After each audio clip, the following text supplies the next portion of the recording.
Boa tarde, pessoal. Hoje estamos aqui para a gente trabalhar o parágrafo 53 do Ser e Tempo, mais um capítulo onde ele mostra esse projeto existencial de um ser para a morte em sentido próprio, essa própria apropriação, essa propriedade da morte. Hoje, a princípio, facilitadora é a Luiz Otávio, ele até pediu para a gente começar uns 15 minutos depois, para ele chegar, mas ele acabou de avisar que vai chegar às 17h40. Então, eu assumo a facilitação, eu fiz uma leitura, não é uma leitura muito preparada, mas, enfim, faz 14 anos que eu trabalho com existencial humanismo, né? Então, alguma experiência encarnada tem, né? Então, e depois a gente facilita junto, quando o Luiz Otávio chegar, ele compartilha com o olhar dele, tá bom? De repente ele pode até retomar o tema novamente, né? Então, é o parágrafo 53, tá, gente? Que hoje é o projeto existencial de um ser para a morte em sentido próprio, nessa versão verdinha é na página 43, tá? Cada um tem uma versão, né?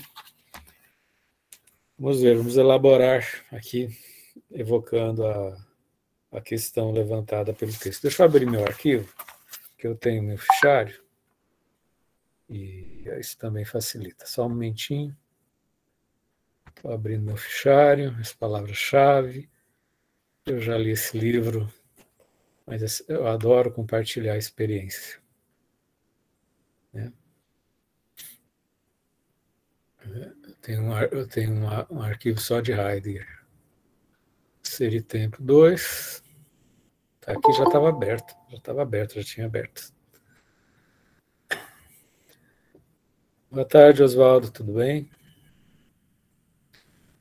Cadê o Ser e Tempo que estava aqui? Tá aqui. O pessoal está chegando, A gente mudou um pouquinho o horário. Boa tarde, Lorena. Então, eu vou projetar o meu arquivo, tá, gente? O meu fichamento. Enquanto isso, o Luiz Otávio vai chegando. É um fichamento, tá, gente? E a gente vai conversando. Quando o Luiz Otávio chegar, ele retoma da parte dele, porque ele vai chegar umas 5h40. O ônibus atrasou. Então, eu vou puxar hoje, depois o Luiz Otávio facilita quando ele chegar, tá bom? Aliás, gente, esse capítulo, esse parágrafo, de certa forma, ele vai terminar o primeiro capítulo. Vamos retomar o nome do primeiro capítulo. Deixa eu dar uma olhadinha aqui. A possibilidade da presença, ser toda e o ser para a morte. De vez em quando eu vou retomar, sair da imagem, porque o pessoal está entrando. Obviamente, sejam todos bem-vindas e bem-vindes. Né? Enfim. E depois a gente vai para o capítulo O Testemunho, segundo o modo de ser da presença, de um poder ser em sentido próprio e a decisão. Então, de fato, gente, até para quem está estudando a morte, né? Hoje a gente, inclusive, tem pela primeira vez a presença da Laura, que vai fazer, a princípio, um TCC comigo sobre a morte em Heidegger, a princípio, né Laura? Então, a primeira vez que ela está vindo, e justamente a gente vai trabalhar o parágrafo que vai abordar esse sentido próprio da morte, né? Conforme a gente está olhando aqui no fichamento, eu vou fazer um mix aqui do fichamento com o livro, tá? A gente tem visto que a presença é essa abertura, né? E que isso demanda uma certa compreensão determinada por disposições em relação ao ser para a morte, a questão da temporalidade como um elemento dispositivo da nossa presença no mundo.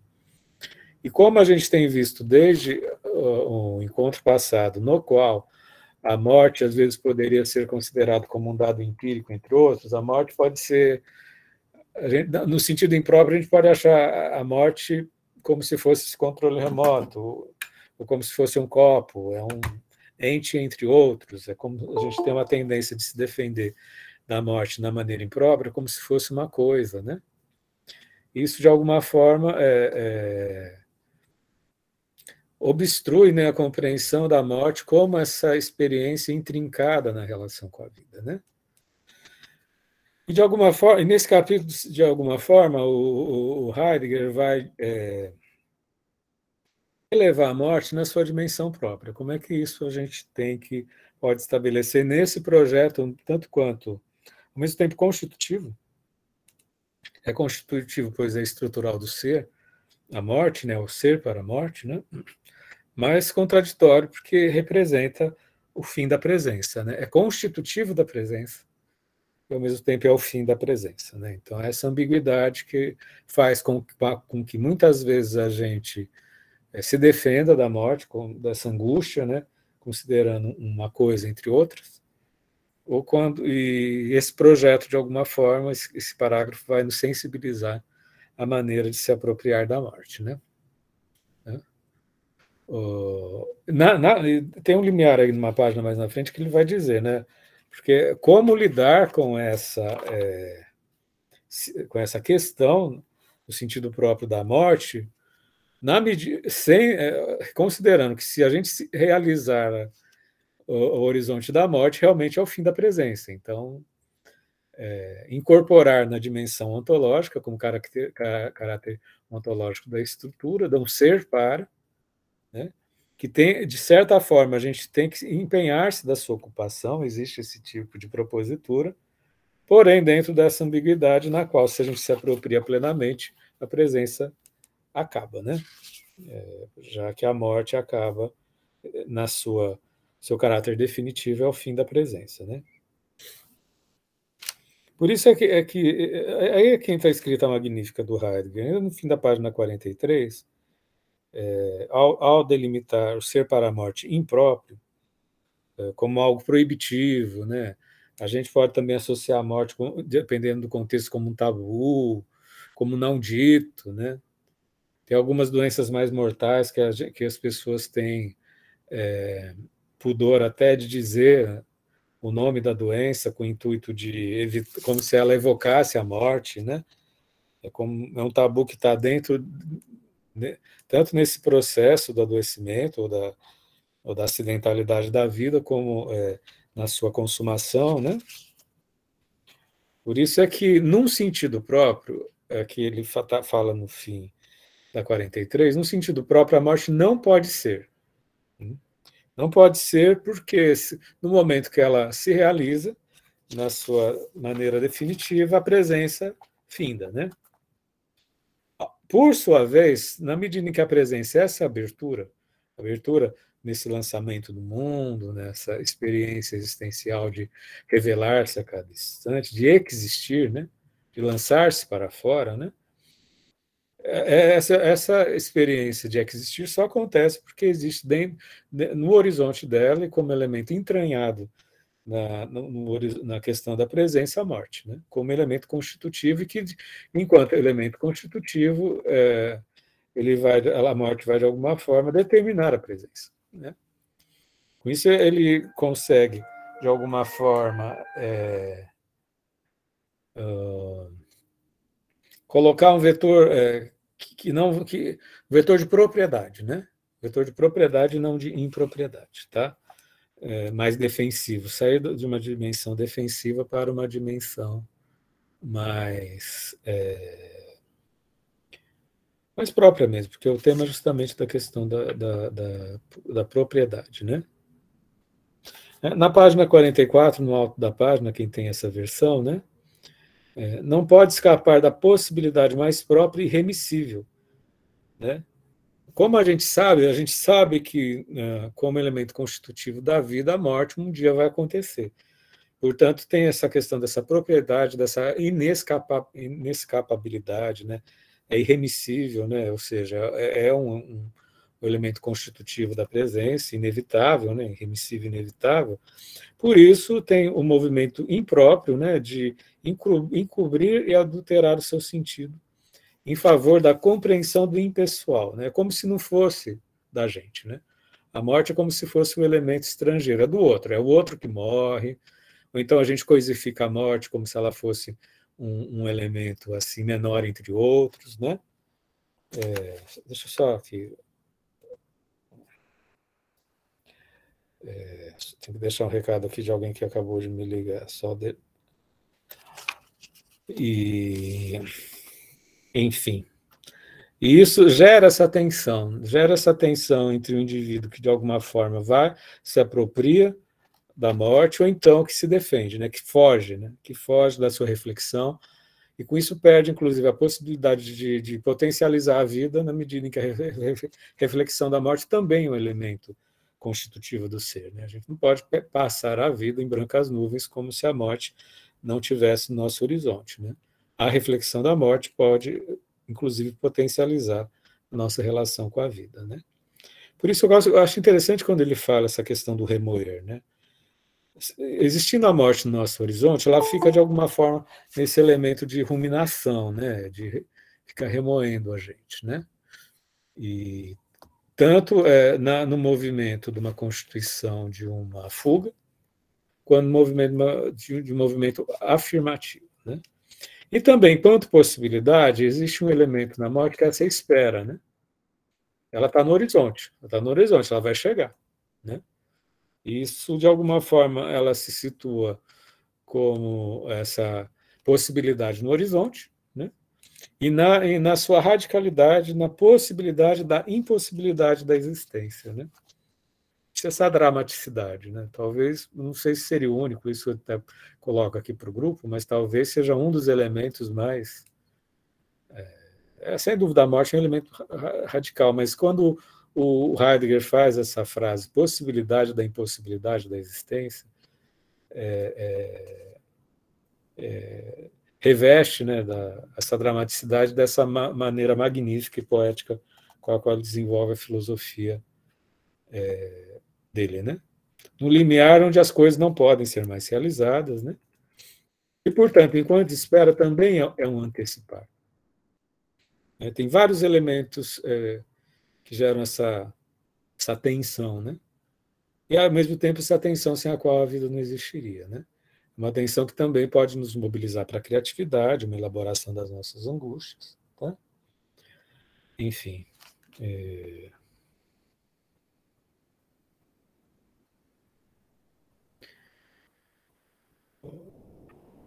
Então é assim mais ou menos que se configura a questão da morte, né? E olha que interessante, quando ele, de alguma forma, é interessante que na medida em que ele escreve o texto, a gente também vê o filósofo, né, se apropriando da experiência da morte, né? Se a gente foge da morte, a gente não consegue, por exemplo, chegar nessa reflexão lapidar que o Heidegger faz, né, de que a morte é a possibilidade mais própria da presença, né? Que é mais próprio de sermos essa abertura, né? Esse lançamento no mundo é a morte. Não tem nada mais próprio. Talvez era aquilo que eu estava dizendo, né? Assim, né? Esse elemento constitutivo, né? A possibilidade mais própria. A possibilidade é a antecipação, é o horizonte, né? É a espera, né? Quer dizer que seja uma espera passiva, né? Mas é uma espera que a gente sabe que vai acontecer. Um acontecimento que de alguma forma está sempre num limiar possível de acontecimento, né? E olha que lindo, olha essa frase então é mais magnífica. Reivindica a presença enquanto singularidade. Se cada um, se a experiência da morte é uma experiência singular para cada um, também a vida é escrita como singularidade, é vivida como singularidade, e a morte também vai ser uma singularidade. É uma singularidade na qual existe uma pressuposição recíproca entre vida e morte, né? Cada um vai morrer de um jeito porque vai viver de um jeito único, né? E, portanto, a presença em si mesma, posso até chamar, assim, com uma certa liberalidade, de uma essência existencial, né? No sentido do existencialismo, né? É algo constitutivo da nossa presença, né? Insuperável, né? Isso daí, embora, é que entra a questão patológica, né? Tem pessoas que, no delírio psicótico, assim, se acham imortais, né? E aí, ou às vezes, com a utilização de algumas drogas, pulam de edifícios, né? Acham que vão voar, né? Enfim, é nesse ponto que inescapabilidade da morte mostra o seu desígnio, né, como elemento do destino, né? Não está a palavra destino aqui, mas todos nós que esperamos a morte, nós estamos destinados a morrer, né? Enfim. Tem uma parte que ele cita Nietzsche, essa eu perdi aqui, na página 48, vou ver se eu acho. Aqui. Antecipando, estou na 48 para ver a citação. Antecipando, a presença evita recuar para trás de si mesma e da compreensão de seu poder ser, evitando tornar-se velho demais para as suas vitórias, né? Olha que interessante, esse trecho que está na 48, no meio do parágrafo, né? Antecipando, porque você pode antecipar a morte no sentido de que você se apropria dela, né? Não é no sentido de morrer mais cedo, né? A presença evita recuar para trás de si mesmo e da compreensão do seu poder ser, né? Você antecipa a morte no seu horizonte, então você se apropria, tem um sentido próprio da morte e evita tornar-se velha demais para as suas vitórias, ou seja, você pode ter uma vida vitoriosa se você se antecipa ciente de que a morte está no seu horizonte, né? Então você potencializa a tua vida, você potencializa, você se debruça, né, num horizonte para as suas vitórias, né? Isso é muito interessante. Se a pessoa não tem esse caráter antecipatório, esse caráter reflexivo, né, ou essa ciência, ou vive fugindo da morte, se a pessoa também foge da morte, ela acaba fugindo da vida também, né, porque são elementos intrínsecos, né, existe uma relação. O que é mais próprio da vida é a morte, então não é ser mórbido. Antecipar-se à morte, refletir sobre a morte que está no seu horizonte é uma maneira de você estar mais suscetível até às suas próprias vitórias, né?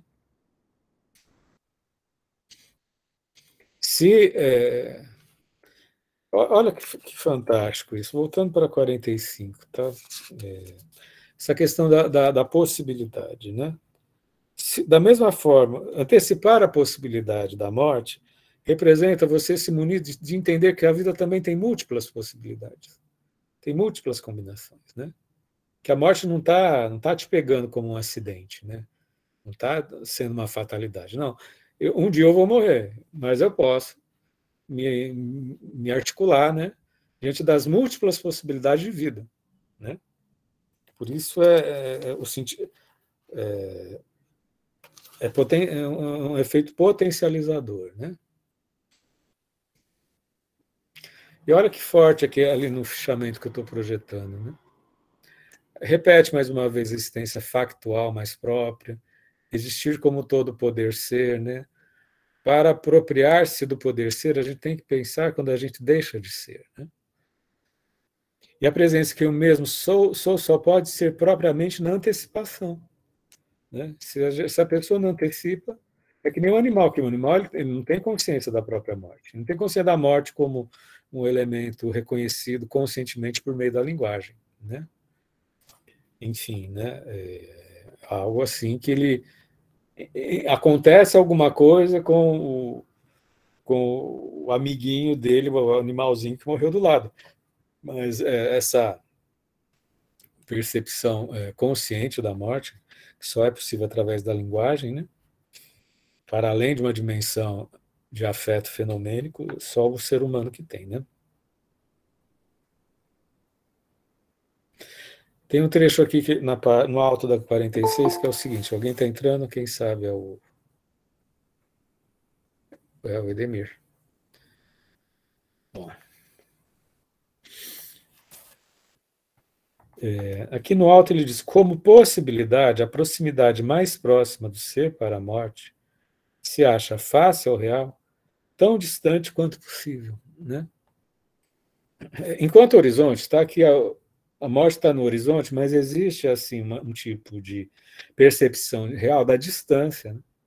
Mais distante quanto possível, né? Então a gente, se de alguma forma a gente tem uma antecipação da morte e visa essa trilha vitoriosa, essa trilha de realização, né?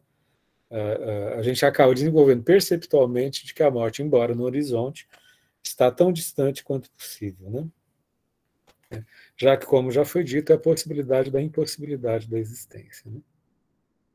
Nessa ambiguidade que está aqui no fichamento, né, ao mesmo tempo que é uma ameaça permanente, é uma certeza indeterminada, mas pode ser elaborada com um certo humor, né? Porque não precisa ser uma experiência trágica. Assim. Luiz Otávio está chegando, gente. Luiz Otávio, é o seguinte, eu estou dando uma apreciação da morte, eu estou na página 46. Você quer começar a apresentar o teu trabalho a partir do seu olhar? Vamos dizer assim, eu já fiz um aquecimento. Para ajudar, quando o Fernando fala página 46, ele está falando a página 340 do livro inteiro. Você quer começar do começo? O que você quer fazer, Luiz Otávio? O espaço é teu. Oi, boa tarde, desculpa a demora. Enfim, se quiser, que eu tô meio perdido ainda aqui, mas se quiser ainda na continuidade, eu vou entrando para a gente conversando um pouquinho, para falar um pouco. Eu acho que eu já estou quase na metade. Certo. Acho que assim, depois você testa teus comentários, teu olhar, tá bom? Porque também já está. Beleza. Olha, já faltam 5 linhas do fichamento aqui. Ah, perdão, viu? É que, nossa, me desculpa mesmo. É que do ônibus de estágio, tudo, ficou meio bagunça, perdão. Acontece. Uma coisa eu posso alterar daí, o dia eu pego outro dia para já compensar daí. Pode ser. Né? Deixa eu ver. Tá, faltam 5 linhas aqui para eu acabar. Né? Minha facilitação, porque depois a gente articula junto aí, né? E olha que interessante, ainda na 46, que é 300 e tanto aí que o Guilherme falou, né? O ser para a morte é a antecipação do poder ser de um ente, cujo modo de ser é em si mesmo antecipar. Né? A gente o tempo inteiro está numa relação de horizonte, uma relação de facticidade. Né? Esse horizonte, mesmo que o ser humano ele é um ser lançado para o futuro, né? É que entra, digamos, uma positividade da science análise, da perspectiva de Heidegger. Né? Nesse lançamento para o futuro, a gente está sempre antecipando. Né? A gente está sempre antecipando um horizonte de tempo, um horizonte de contato, um horizonte de realização. Quando a gente tem 5 anos de idade, o horizonte antecipatório da gente é diferente quando a gente tem 25, quando a gente tem 35, 45, 55, 65, né? Então, o movimento antecipatório também faz parte dessa estrutura ontológica, né? Por isso, ao mesmo tempo que é um movimento antecipatório no sentido amplo, né? Isso associa com aquilo que eu acabei de ressaltar, que o ser para a morte fica tão distante quanto possível nesse movimento, na medida em que se a gente não tem, às vezes, alguma fixação mórbida, a gente antecipa outras possibilidades que não sejam a morte, porque temos possibilidades infinitas, né, conforme o próprio Heidegger ele coloca dentro dessa contextualização. Né? E a escrita do Heidegger cria essa coisa meio imbricada, né, porque ao mesmo tempo que é irremissível e insuperável, né, a gente tem outras antecipações possíveis, né? Embora a morte seja, conforme a gente tem visto, a possibilidade mais própria da presença. Né?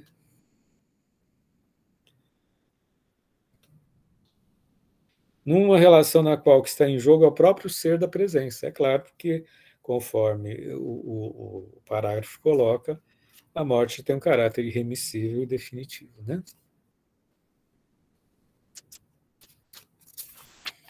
Bom, aqui eu vou dar como possibilidade mais extrema, né? Já falamos dessa irremissibilidade, da insuperabilidade, ele fala da morte é insuperável. Né? Eu acho tão fantástico, gente, porque às vezes, obviamente, algumas. Como toda fenomenologia, né, gente? Como a descrição do vivido é algo muito próximo do nosso cotidiano, da nossa percepção da nossa própria vida. Mas a maneira como Heidegger escreve é tão elaborada, né? E tão rigorosa, né? Que parece que quando a gente lê um parágrafo sobre o sentido próprio da morte, é aí que a gente se apropria da morte mesmo. Né? Aquilo que era, assim, digamos, uma experiência, né? Começa a ter uma interpretação, né? Uma descrição muito rigorosa. Né? Isso que é bacana. Né? Um outro elemento que o Heidegger coloca é o elemento certo, tá? A certeza da morte, a certeza, a insuperabilidade, é irremissível, é o sentido próprio da presença, estrutura ontológica do ser, né? É a possibilidade primordial, né, da presença, né?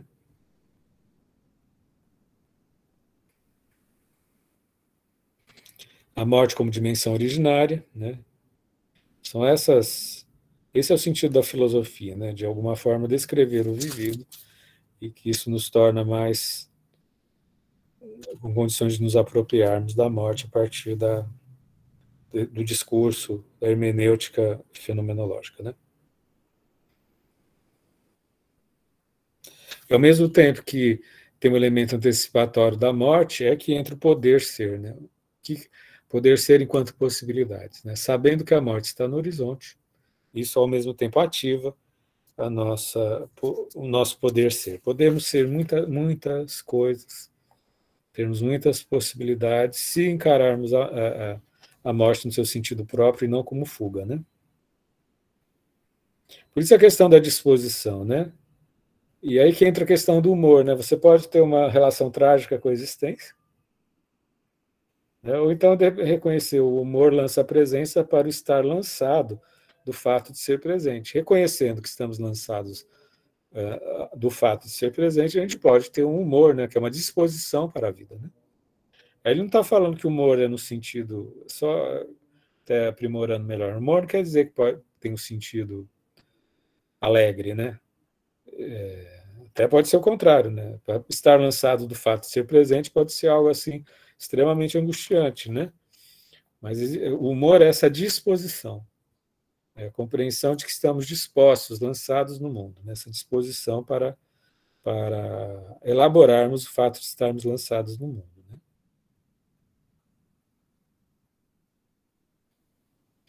E aqui ele está, nesse texto aqui, no que eu tenho da página 50, ele colocou em itálico, né? A angústia, porém, é que permite que se mantenha aberta a ameaça absoluta e contínua de si mesmo, que emerge do ser mais próprio e singular da presença. Vou repetir. A angústia, porém, é que permite que se mantenha aberta a ameaça absoluta e contínua de si mesmo, que emerge do ser mais próprio e singular da presença. O ser mais próprio da presença é a morte, né? Então, ele coloca que a angústia é esse elemento que nos deixa um tanto quanto alertas, né, diante da ameaça da morte, né, que é uma ameaça contínua, né? Então, gente, se você às vezes tem alguma obsessão por morte, isso é um elemento estrutural da existência. Gente. Fica achando que é só você, e elaborar a angústia é uma forma de abrir-se para outras possibilidades, para outros poder ser, né? Para outros poder ser, que é a expressão que o Heidegger indica, e que em algum momento do seu cotidiano, alguma fase da sua vida, essa apreensão tanto quanto mórbida, né? Vai estar presente porque é constitutiva da presença, né? Obviamente, a gente o pessoal da psicologia, da psiquiatria, conhece pessoas que ficam fixadas, obcecadas pela morte. E aí, né, é uma outra dimensão e que se justifica porque a morte é constitutiva da presença, né? Então, essa pessoa tem o delírio de achar que nunca vai ter algum pensamento fantasioso sobre morte ou alguma angústia sobre morte. Isso não é originário da existência, né? Como a morte é constitutiva da existência, obviamente, em algum momento a gente se depara com essa angústia, né? E pode fugir dela, pode se obcecar por ela, ou pode elaborar, lançando-se para trilhões de possibilidades, enquanto a morte não se define, né? E olha que interessante essa frase: o ser para a morte é essencialmente angústia. Que essa angústia, essa é a ameaça absoluta da existência e contínua de si mesmo, é a ameaça da morte. Então, por isso esse capítulo é muito interessante, pois faz uma ponte do ser para a morte, faz a ponte dos elementos antecipatórios, da espera, da inescapabilidade, da insuperabilidade, da morte, e por isso nos sensibiliza como uma angústia constitutiva de nós mesmos, né? E que todos nós, de alguma forma, em algum nível, a gente vai ter que elaborar, né? E que também para a gente não se assustar se tiver. Aí é Fernando dizendo, né, gente? Eu acho que o Heidegger, a fenomenologia em geral, quando mostra as estruturas do ser, ela nos possibilita essa universalidade dessas estruturas e, com isso, a gente se socializar uns aos outros, entender que a angústia ou a dor ou a aflição diante da morte, ou então como criar possibilidades de realizações e de vitórias, né, citando até o próprio Nietzsche, como o Heidegger colocou, que isso são estruturas de todos os seres humanos, né? Isso, para mim, pelo menos, isso dá um certo respiro, né? De entender que, às vezes, quando eu fico... Em algum momento da vida, às vezes a gente fica com essa angústia, né, da morte, né? Que isso é estrutura do ser, né? Eu acho muito liberador, por incrível que pareça. Eu vou continuar... Algum dia eu vou morrer, mas saber como estruturas do ser, que às vezes a gente é educado e achar que é só com a gente, né? Angústia constitutiva do ser para a morte como elemento ontológico, né? Eu acho que, para mim, tem um efeito educativo de compreender a dinâmica da existência, né? É isso que essa é a minha facilitação, né? Queria, antes da gente abrir para o coletivo, gente, se o Luiz Otávio que fez a leitura, se ele quiser compor, né? Pior que, na verdade, eu nem tinha preparado slide, tudo bonitinho, ia mais conversar um pouquinho de coisas que eu achei interessante. Mas, enfim, a gente pode ser na discussão, todo mundo junto, acho que fica mais legal também, né? Tá? E se outro dia você quiser facilitar, porque hoje eu substituí, tá? A gente pode... Tá bom? Beleza. Então é isso, gente. Agora abertos para as trocas, para as partilhas. Vou reforçar a presença da Laura, minha nova aluna de TCC, que quer estudar Heidegger. Seja bem-vinda, Laura. Quem quer começar, gente? Lendo aquilo. Leu ou não leu? Esse é o momento da partilha. Não sei. O facilitador é o disparador, né? Enfim. Não sei, o negócio que eu fiquei pensando quando eu vi um pouco lá, que eu nem sei porque eu não tenho muito contato ainda, sabe? Se eu compreendi direitinho e tal. Mas foi coisas que eu pensei quando eu estava lendo, certo? Que achei legal quando ele fala esse negócio da possibilidade, enxergar, tipo, a possibilidade de morte, sabe? Aí eu comecei a entender como, tipo, me enxerguei nessa situação, sabe? Pensando assim, que a partir do momento que você começa a enxergar e abraça essa possibilidade aí da morte mesmo em si, que é uma única certeza, tudo bem que a gente fica muito, não sei se a gente pode falar angustiado por dar de cara com isso no começo, sabe? Mas depois parece que você começa a enxergar as coisas de uma forma diferente, sabe? Tipo, parece que eu sinto que a partir do momento que eu mesmo, quando comecei a enxergar a morte de uma forma diferente, enxergar com uma certeza, me aproximar mais, entender tudo isso, eu senti que parece que aos poucos a gente vai caminhando para tendo uma existência melhor, entende? Sim.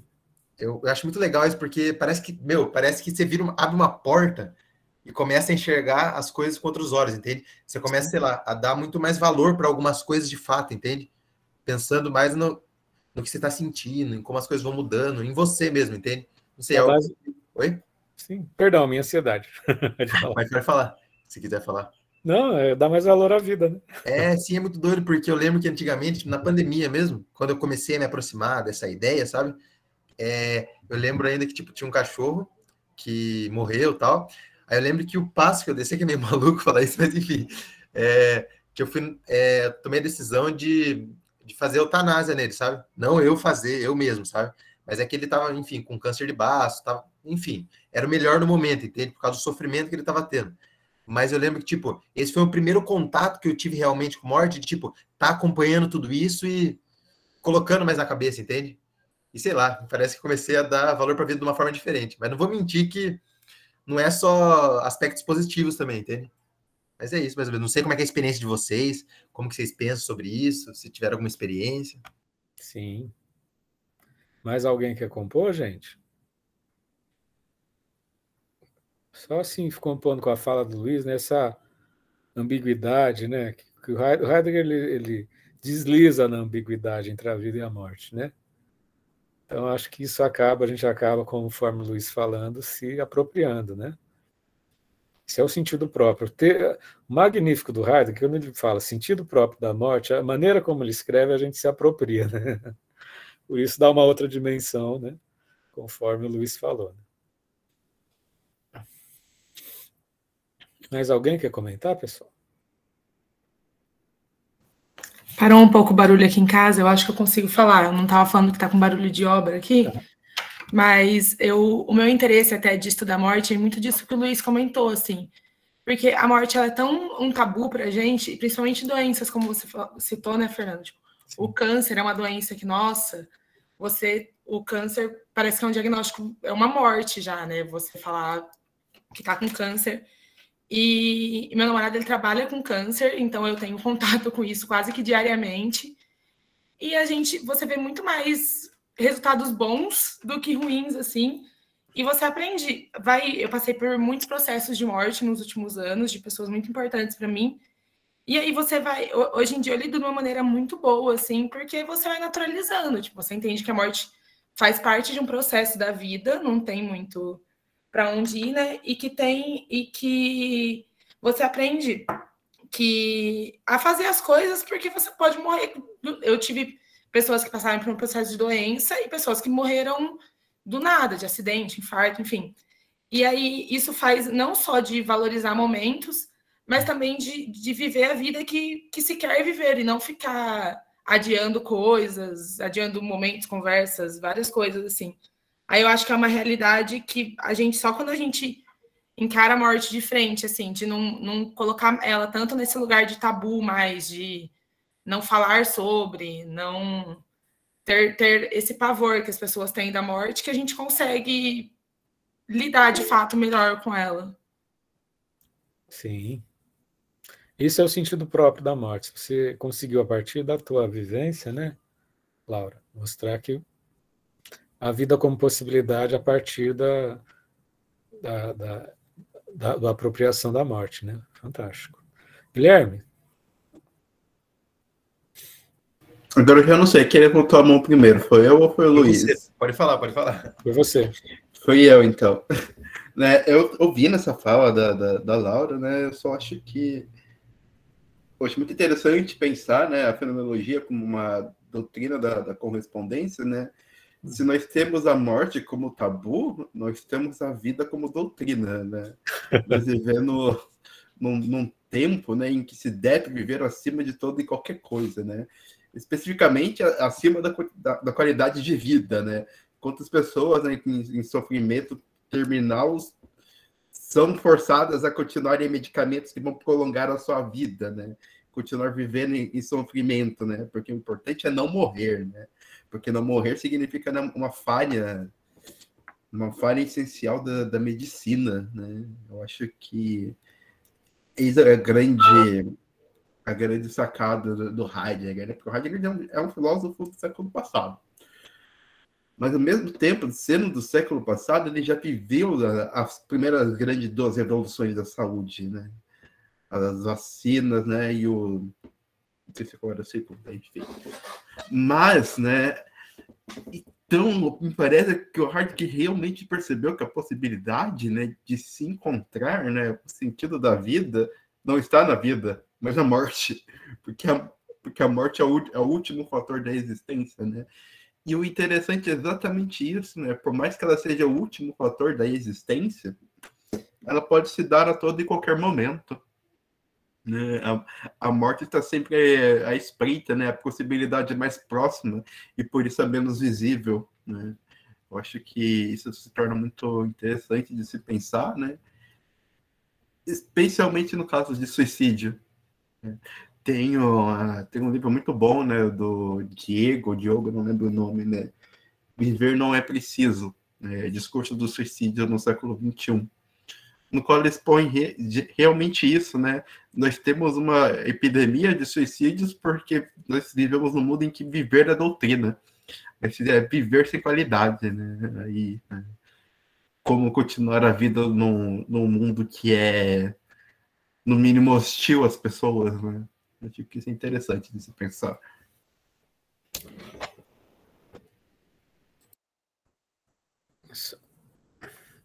Muito bom, né, Guilherme? Luiz, por favor. Não, pode falar, Yara, que não falou ainda. Oi? A Yara? Isso, pode ser. Oi, Yara, querida. Opa, desculpa, estou aqui falando sem o fone, sem o áudio. Até trazendo isso que o Guilherme trouxe, de novo, né, Guilherme? Quando nós estudamos o Byung-Chul Han, que ele trata disso, e você ainda falou, é engraçado, como Heidegger, ele estudioso de Heidegger, quando fala da morte, ele não citou o Heidegger. E o Byung-Chul Han, ele traz justamente isso, citando Agamben, da necessidade que temos de prolongar incessantemente esta vida, né? A vida. Agora, esse texto, ele me sensibilizou para uma coisa, e até agora, quando o Fernando ele está sempre falando, né, na questão da fenomenologia como uma percepção do vivido, eu fiquei pensando, gente, eu já fui quase freira, né, fui muito religiosa, respeito quem opta, né, pela religião, mas eu fiquei pensando no quanto este capítulo ele nos faz pensar na apropriação a partir desta morte, a partir da reflexão, mas em que medida, algumas vezes, a religião nos afasta, alguns dogmas, algumas coisas da religião nos afasta desta apropriação, porque nós precisamos acreditar no céu. Então, a morte, a gente continua, a gente, às vezes, compra, né, dando para a igreja alguns valores, quanto mais a gente der, a gente compra. Aí fiquei pensando, né, em que medida isso não nos afasta desse amadurecimento, dessa possibilidade de reflexão, e no meio que nos infantiliza por um processo de negação dessa morte, né? Nós não precisamos preocupar, porque o que a gente está fazendo é para o que virá depois, porque isso aqui não se encerra. Então, isso às vezes nos impede desta reflexão, nos desobriga, né, um pouco desta reflexão. É isso que eu fiquei pensando. Posso ter pensado um monte de abobrinha, né? Mas me sensibilizou para isso. Olha, Yara, como é importante a partilha, né, Yara? Né? Eu parto do pressuposto que, em linhas gerais, todo pensamento profético, todo pensamento salvacionista, todo pensamento apocalíptico, né? E toda assim, a maioria das não é que a transcendência não exista, né? Não estou dizendo, não estou nem entrando no mérito se existem mundos espirituais. Estou falando do ponto de vista do fenômeno, né? A maneira como as pessoas, né, criam os outros mundos, os céus ou os infernos, né? Uma raiz fundamental é o medo da morte, né? É o medo da morte, a angústia, né, que faz com que a pessoa, com que culturalmente você crie trilhões de camadas. Vai ter sempre um ser superior que vai te salvar na vida eterna, enfim, sabe? Estou dizendo que isso não exista. Estou dizendo que a força motriz, isso é a angústia da morte que está no teu nariz daqui a alguns anos, ou daqui a 5 minutos, ou daqui a 50 anos. Eu também morrer com 100 e tantos anos deve ser fácil, né? Uma tia-avó morreu com 97 anos, a foto dela, gente, ela estava revirada, né? Tem um ponto que a vida já revira, né? Enfim, eu só queria também comentar 2 coisinhas, depois passar para o Guilherme. Eu postei ali para vocês, eu li ontem no site, né? Células de porco mortos são trazidas de volta à vida em estudo. Eles injetaram um tipo de proteína, o porco morreu, era porco da cobaia, injetaram proteínas e as células de vários órgãos que estavam mortas, né?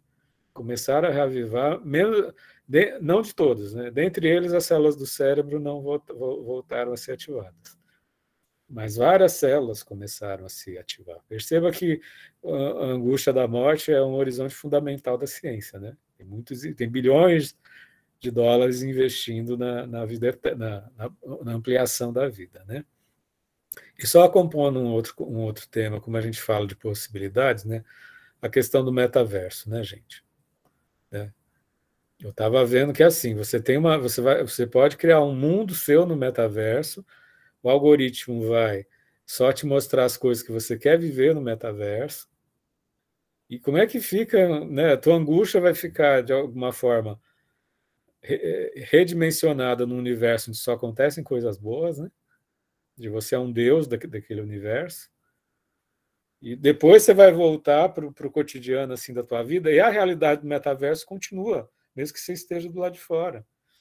Então, eu estava vendo o documentário, pode ser que um dia a pessoa tenha que escolher entre o metaverso e a vida real, né? Enquanto possibilidades entre a vida e a morte, né?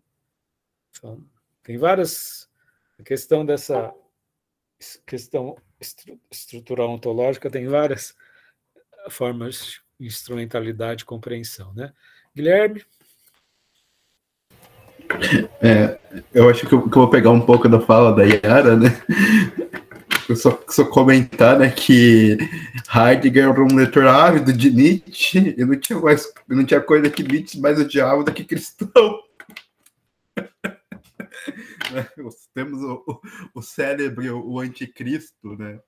Mas pensando, né, brincadeiras à parte, né, como Heidegger, né, o Nietzsche, né, o interesse de Heidegger a partir de Nietzsche, né, era esse mundo, né? Você tem esse mundo para se viver, né? Não um mundo anterior, nem um mundo posterior à morte, né? Eu acho que eu brinco com as pessoas, né, que no pensamento de Heidegger não tem escatologia, né? Não tem uma doutrina do fim do mundo, não tem uma doutrina do fim dos além, e isso traz para a própria existência, né? A existência não tem escape, não tem saída, não tem rota de fuga, né? Nossa única salvação, né, é viver ela da maneira mais própria possível, né? Nós não podemos delegar ela para outras pessoas, né? E não podemos esperar que haverá um mundo melhor que está por vir, que nós fomos boas pessoas e punição daqueles que são ruins com a gente, né? Isso no pensamento heideggeriano é meio impossível, né? Mas só esse comentário mesmo. A pessoa que gosta de Nietzsche também não gosta muito de cristãos também. Muito bom, Guilherme, muito bom mesmo, né? Esse grupo de estudos, né, eu acho que abre espaço para essa presença, né? Seja via Nietzsche, seja via Heidegger, né? Isso não exclui especulações sobre a fé, mas isso pode, como até o Luiz falou, a gente redimensionar nosso presente, né? Outra percepção do presente, né? Luiz levantou a mão. Viu só um negócio que eu estava pensando, que comecei a pensar agora aqui, tipo assim, será que é que assim, eu estou enxergando mais na minha realidade, não sei como é de vocês. Será que a partir do momento que a gente começa a enxergar a morte desse jeito, ter consciência dessa certeza, a gente, tipo, sem querer mesmo, busca viver muito intensamente, sem se preocupar, tipo assim, sabendo que a morte é uma certeza, eu vou buscar viver muito intensamente, só que isso também está ligado que existe mais possibilidades de você morrer daí, entende? Faz sentido? Esse é o tema desse parágrafo, né? Viver múltiplas possibilidades na medida em que você tem o sentido próprio do ser para a morte, né? Se a pessoa foge da ideia de morte, se a pessoa acha que a morte é uma morte do outro, se não se apropria como elemento da própria vida, não vai também criar possibilidades, né? Obviamente, né, Luiz, você cria possibilidades, né? É mais fácil você morrer viajando, se lançando no mundo, do que você ficar trancado no seu quarto, né? Se bem que essa é uma vida vegetativa, assim, tem gente, como diz a música, tem pessoas que estão ocupadas em nascer e morrer, né? Aquela música da Rita Lee, né? Como é que chama? Que não, Pantes et Circenses, né? Vocês conhecem essa música? Procurem aí. Música que mostra as pessoas medíocres que estão as pessoas da sala de jantar que estão ocupadas em nascer e morrer, né? Ocupado em nascer e morrer, você vai ter uma vida meio bestinha, né? E com menos risco, né? Um dia você tropeça na sala, bate a cabeça na quina do móvel e morre. Né? Mas era uma existência meio medíocre, né? Laura, levantou a mão. Não, eu queria falar disso que o Luiz falou. Eu acho que quando a gente se depara com a realidade da morte, a gente não passa a viver mais intensamente, assim, eu acho. Mas acho que a gente passa a viver mais consciente mesmo, de que às vezes a gente deixa passar pequenas coisas, normalmente, e quando a gente passa a ter consciência da morte, a gente não deixa essas pequenas coisas passar, porque a gente sabe que a morte é uma realidade, e ela está em diversas coisas. E eu concordo muito com o que o Guilherme falou também, eu até falei no chat, concordei com ele no chat, na primeira fala dele, sobre a gente querer ter esse desejo incessante de prolongar a vida, assim. O meu pai, ele teve um câncer, que foi meu contato mais difícil com a morte, né? E ele morreu do câncer. E eu lembro muito bem do dia que a gente recebeu a notícia de que não teria mais o que fazer por ele, né? Que o câncer ele já estava muito avançado. E quando eu contava para as pessoas, e meu pai, nesse dia foi um dia que meu pai ficou muito mal, ele perdeu a consciência, ele não conseguia mais fazer as coisas. E quando eu contei para os meus amigos, tal, muita gente me falava não, vai ficar tudo bem, seu pai vai melhorar. Só que ele já estava numa morte em vida, assim, ele estava num estado que não era mais ele. E eu lembro que uma amiga minha me ligou e eu falei para ela, amiga, para mim isso não é prolongar um sofrimento dele, meu, de qualquer pessoa que tá por perto, porque a vida já foi. Porque a gente, que daí entra no que a Yara falou também da religião. A religião leva muito a gente a esse apego do corpo físico, assim, né? De querer ter a pessoa perto, independente do estado que essa pessoa esteja de vida mesmo, porque tem muita gente que está em estado vegetativo há anos e a família tem essa ódio ao corpo, assim, quer que o corpo esteja ali, como se a pessoa estivesse presente. E, na verdade, já é uma morte, na minha opinião, assim, né? Eu vejo já como uma morte ali em vida e a gente, com esse desespero por melhorar a vida, por querer viver mais tempo, por prolongar a vida, na verdade, né? De não aceitar que aquilo já é um processo de morte. É isso.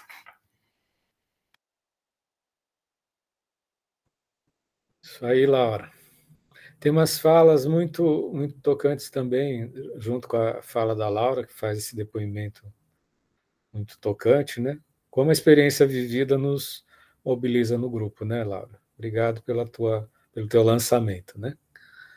A Gisele também colocou aqui, ter a morte como possibilidade é também se responsabilizar pelas escolhas e pela vida, em direção a ter mais propriedade sobre suas decisões. Exatamente, Gisele, é o tema do parágrafo, né? Apropriar-se o sentido próprio, né, da morte, né? E que é único, que é singular, para cada um é de um jeito. Isso faz a ponte com o que o Luiz também fala de concordar com as colocações da Gisele. Apropriando-se, a vida se abre como possibilidades, né? Edemir, não fomos educados para encarar o fenômeno da finitude. E quando deparamos com o fenômeno, ficamos angustiados diante do processo da finitude. Existe diferença entre o ser e a alma, sem direcionar para a religião? Olha, isso é um tema, mestrado, doutorado, pós-doc, entendeu? É um tema para você tomar a proteína lá do cientista, lá, regenerar suas células e é um tema de várias encarnações em vida, não estou falando nem de espiritualidade. Se trabalhar esse tema, você vai descobrir várias vidas numa só, né? Como a questão das possibilidades que o Luiz falou, né? E também, né, a questão o que é o ser, o que é a alma, né? Acho que não sei se o Heidegger fala em alma, né? Ele fala alguma coisa de alma, Guilherme? Acho que não lembro, né? Não chega a falar de alma. Eu acho que se ele for falar alguma coisa de alma, ele vai falar no fundamento da metafísica, mas no ser tempo, não. Eu acho que ele pode falar no sentido comparativo, porque ele tem curso sobre a alma na Grécia, espiritualidade na Grécia, ele tem assim, imagino que eu acho que aqui é uma questão para clarificar, né, é a distinção entre uma alma grega e uma alma cristã. Sim, ele deu curso sobre essa questão da espiritualidade na Grécia, espiritualidade cristã, para ter uma compreensão ontológica do que é o cuidado grego, do que é o cuidado cristão. Mas dizer que, não sei se eu acho que ele é um estudioso, assim. Eu acho que para ele a noção de ser é muito mais ancorada na existência do que pensar. A alma ela tem um quê muito metafísico, eu não vejo o Heidegger dando muita atenção para isso. Não que eu seja o maior leitor de Heidegger, mas... Eu também concordo com você. Eu acho que não sou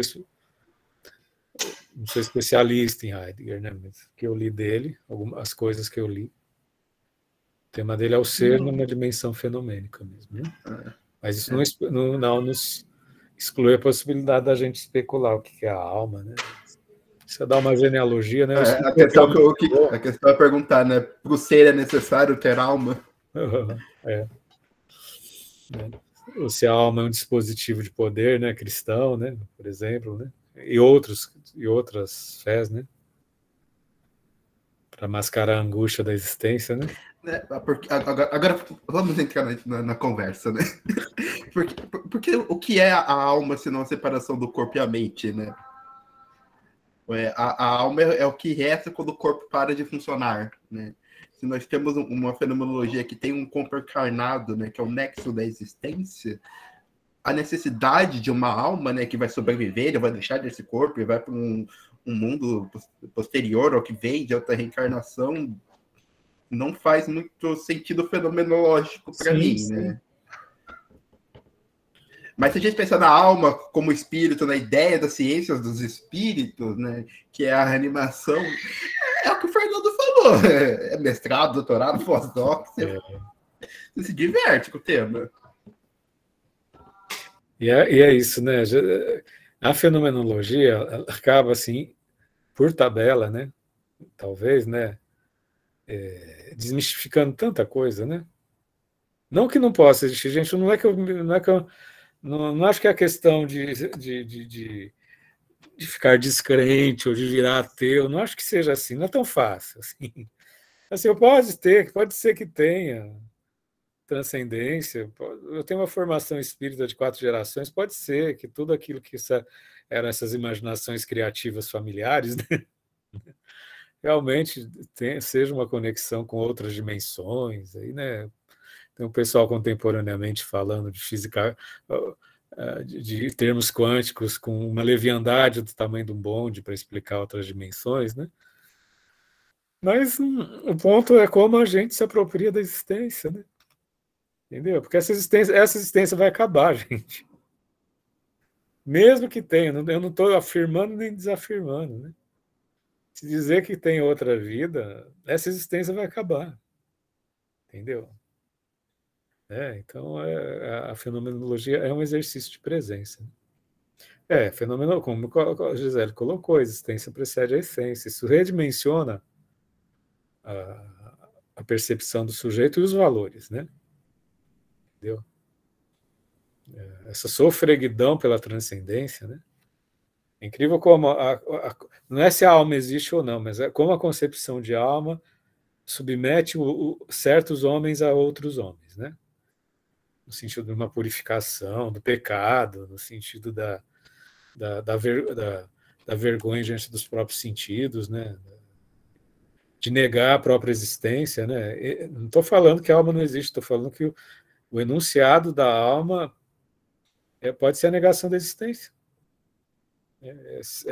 Milenarmente utilizado como negação da existência, e tudo isso vendido com a melhor das intenções e ainda com um ressentimento muito grande daqueles que se apropriam da própria existência. Né? Quem nega a própria existência tem um ranço com quem se apropria da própria existência. Veja atualmente no Brasil como tem uma ala que é toda transcendental, tem uns discursos lindíssimos e que tem um ranço de quem se apropria da própria vida, dos próprios sentidos, né? Eu acho, então, né, que entrando nessa discussão da alma, né, ela tem muito a ver com esse caso de morte da propagação da vida, né? Porque se a alma, né, é o que é de mais puro e é aquilo que vai alcançar os céus, né? O corpo, ele é uma massa pecaminosa, né? Por isso esse nojo com a morte. Porque quando a pessoa morre, tudo que é de bom dela vai junto. Só sobra o corpo, que é nojento. Ué. A única morte boa na Bíblia cristã é a morte de Cristo. E Cristo volta. Né? O corpo dele continua santo, pertencente de alma. Né? Muito ao contrário do corpo de nós, réis mortais. Né? Quando nós morremos, só sobra a carne. Né? O que há de fazer para a carne a não ser enterrar debaixo da terra? Né? O que é de bom já saiu. Isso depois de vários concílios de Trento, de Latrão, né, que os bispos se juntaram para checar um por um dos dogmas da igreja e ver quais que eles iam aceitar como verdadeiros e quais que eram mentiras. Dentre eles, os verdadeiros, que eram lendas, né?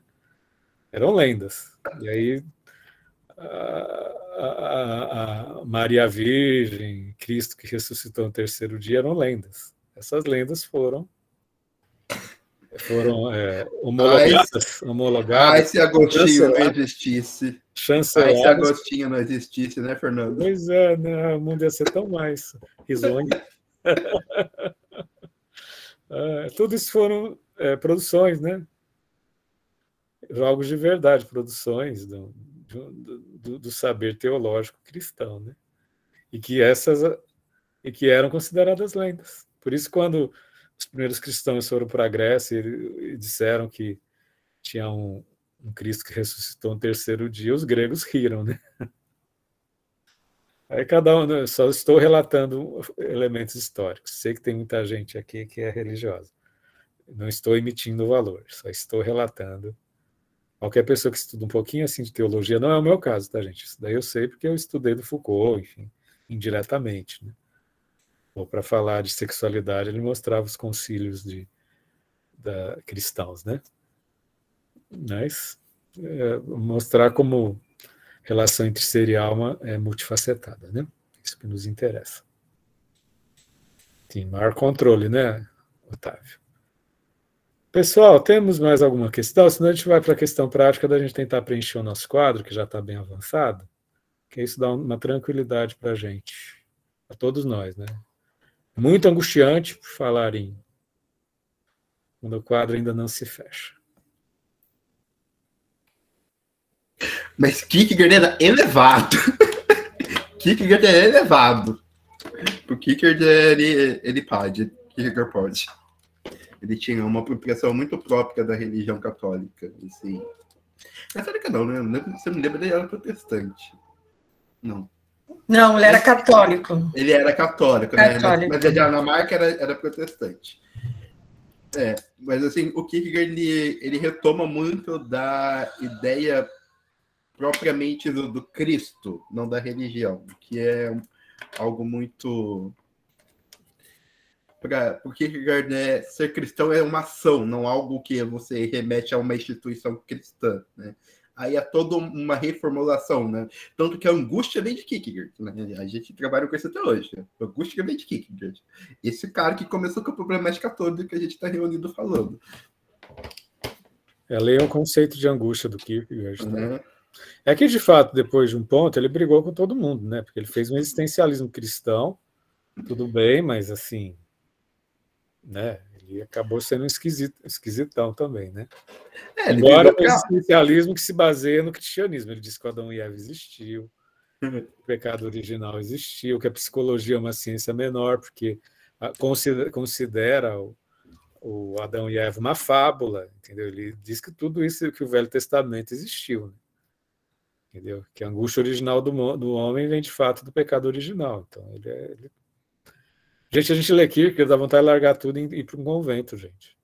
Você queria dedicar a vida para a obra. Não, ele diz que olha que eu fui sem precisar ler, hein? Olha, ele diz que a maior loucura do ser humano é entregar seu invisível, que é Deus, entendeu? Nossa, dá uma maior barato. Se ele é assim, dá maior barato pensar que eu vou me entregar para Deus, assim. Mas, gente, ele escreve muito bem. O Diário do Sedutor é maravilhoso. Não, olha, sem dúvida, é um dos maiores pensadores, inclusive pela qualidade da escrita. Não estou Não estou discutindo o conteúdo, mas ele é um grande filósofo, um grande escritor. Né? Pessoal, vou projetar a tabela, tá, gente? Né? E aí vamos ver se a gente consegue, gente. Já que estamos assim, vamos nos apropriar. Eu sei que a tabela, já que o tema é sentido próprio, eu sei que às vezes a gente tem uma relação impessoal com a tabela, como se não atravessasse a gente. As pessoas se defendem e fogem da tabela, mas a grande maioria já está conseguindo elaborar e ver um sentido próprio na tabela. Vejam como vários de vocês já estão se apropriando da tabela. Olha que fantástico. Né? Luiz Otávio, eu posso te pôr aqui em 10 de novembro, Luiz Otávio, já que hoje eu puxei? Pode sim, pode colocar. Luiz Otávio. 10 de novembro acho que está tranquilo. É que eu só tenho esse lance que eu falei para vocês lá, é por e-mail que eu tinha mandado, mas daí nesse dia eu já me programo para ficar tudo organizadinho, para chegar a tempo certinho. Laura, querida, você que vai fazer TCC sobre Heidegger, posso te pôr no dia 17? A Laura está com problema de abrir o microfone. Não tô vendo. Alguém tá? Pode ser. Marcela, querida, pode te pôr no dia 24, meu bem? Querida monitora? Oi. E mais alguém, gente. Só faltam poucas datas. É uma oportunidade, gente. É algo de fato leve. Tem 4 datas. Me põe aí, Fernando. Só para fechar. Guilherme, vamos ver se alguém. Tá. Você já está em 3, não está, Guilherme? Eu já estou em 3, mas o que é 4? Tá bom. Pera aí, vamos ver. Você já está em 3, querido. Eu também estou em 3. Vamos ver. Mais alguém, gente? Eu, Guilherme, a gente adora. Entendeu? Senão vai pondo aí a gente, fica. Mais alguém aí que só faltam 3 datas, gente. Vamos ter uma diversidade aqui, ó. 1, 2, 3, 4. A Patrícia pode ser posta no dia 16/2. 16/2. Fernando, pode me colocar em mais um também. Tá bom. Isso mesmo, Yara. Eu te pôr pertinho do seu aniversário, Yara, no seu inferno zodiacal para você exorcizar seus. Tá bom. 24 de novembro. Tá bom. Tá. Só faltam 2. A Marcela já pôs. Perdão, Marcela. Agora que eu vi que você já pôs. Perdão. Só faltam 2, gente. 2 em janeiro. Ó. Vai ser um período mais sossegado, sim. Verão, alto verão. Estudar Heidegger no verão. Quem se candidata aí, gente? Quem se apropria? 19 de janeiro e 2 de fevereiro.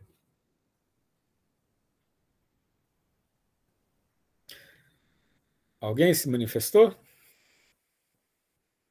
Posso pôr você, Guilherme, que volta do recesso com você? Pode ser? Fica legal. Pode?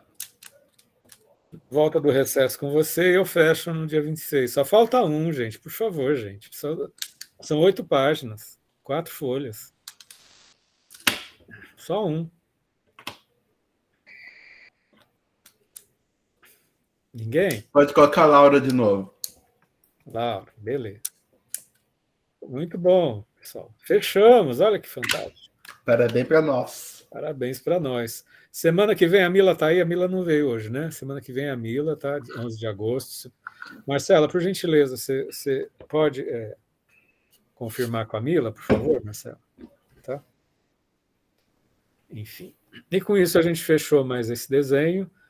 Eu quero informar com toda a transparência, eu entro em férias segunda-feira, eu vou viajar, tá? As próximas 3 semanas, se der condições de eu participar, eu participarei. Provavelmente nas próximas 3 semanas, quem vai estar voltando das férias é o Magnus, que é o professor da medicina, que é o vice-coordenador, e com certeza a gente tem o Guilherme é colaborador oficial, né?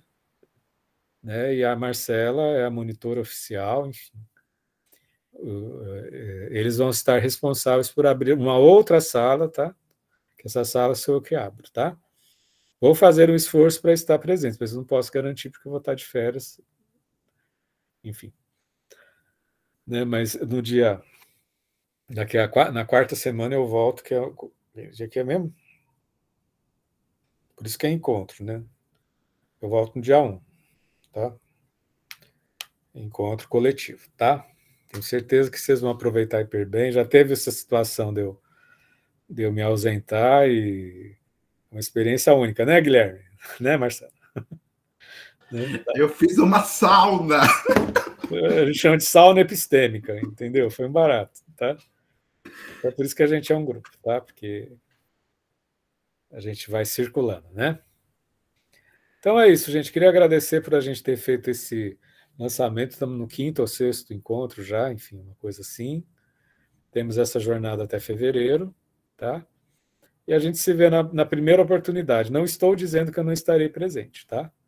Se, de acordo com o meu roteiro e havendo Wi-Fi onde eu estarei, a gente vai se encontrar assim, tá? Grande abraço, pessoal. Marcela, Guilherme, cuide bem do nosso encontro, tá? Oração. Eu vou estar aqui uns minutinhos, vou acabar a gravação, e quem quiser conversar, ainda fica uns minutinhos.